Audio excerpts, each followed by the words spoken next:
अस्सलाम वालेकुम दोस्तों, खुश आमदीद। दुआए खुदा आपको सलामत रखे और शौक़ के साथ दीगर मामलात में कामयाबी अता करे।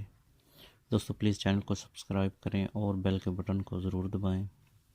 हम आपके लिए लेकर आते हैं कबूतरों का शौक़ और उनकी सेहत के हवाले से नई वीडियोस।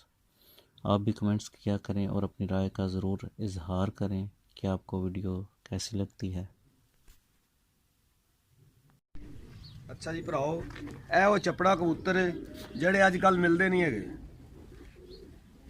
ਔਰ ਇਹ ਦਰਸ਼ਨੀ ਕਬੂਤਰ ਹੈ ਸਾਡੇ ਖੁੱਡੇ ਦਾ, ਜਿਹਨੂੰ ਸ਼ਹਜ਼ਾਦਾ ਕਬੂਤਰ ਆਖਦੇ ਆ।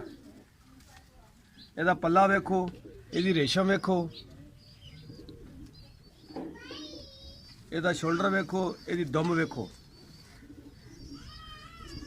ਇਹ ਸਾਡੇ ਖੁੱਡੇ ਦਾ ਦਰਸ਼ਨੀ ਕਬੂਤਰ ਹੈ। पंजे देखो जो खुशक पंजे ने, ये वो कबूतर जेडे घट पाए जाते हैं, चपड़े कबूतर। ये वो चपड़ा कबूतर है। छड्डना ही थले ये तुहानू फिर असीं हुण मादी विखाने आ। थले छड्ड हां बाहर।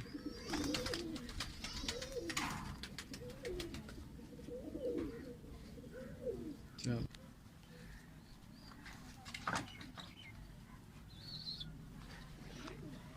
ਇਹ ਭਰਾਓ ਚੱਪੜੇ ਦੀ ਮਾਦੀ ਹੈ।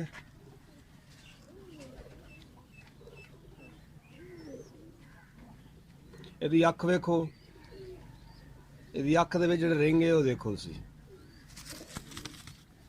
ਇਹਦਾ ਪੱਲਾ ਦੇਖੋ, ਬੱਚੇ ਦੇ ਬਹੁਤ ਅੱਛੇ ਉੱਡਦੇ ਨੇ। ਸ਼ਾਮ ਬੱਚੇ ਉੱਡਦੇ ਇਸ ਚੱਪੜੇ ਦੇ। ਇਹ ਸਾਡੇ ਖੁੱਡੇ ਦਾ ਸਰਦਾਰ ਕਬੂਤਰ ਹੈਗਾ ਹੈ। ਇਹਦੇ ਕੁੰਦੇ ਦੇਖੋ, ਇਹਦੀ ਦੁੰਬ ਵੇਖੋ, ਲੰਗੋਟ ਵੇਖੋ ਕਿੱਡਾ ਛੋਟਾ ਇਹਦਾ। ਜਦੋਂ ਵੀ ਜੋੜਾ ਲਾਣਾ ਹੋਵੇ, ਛੋਟੀ ਦੁੰਬ ਦਾ ਜੋੜਾ ਹੋਣਾ ਚਾਹੀਦੀ, ਦੁੰਬ ਜਿਹੜੀ ਕਬੂਤਰ ਦੀ। ਇਹਦੇ ਪੰਜੇ ਵੇਖੋ,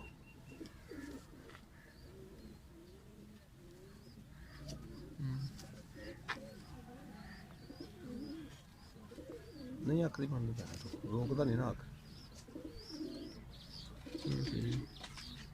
ਹੁਣ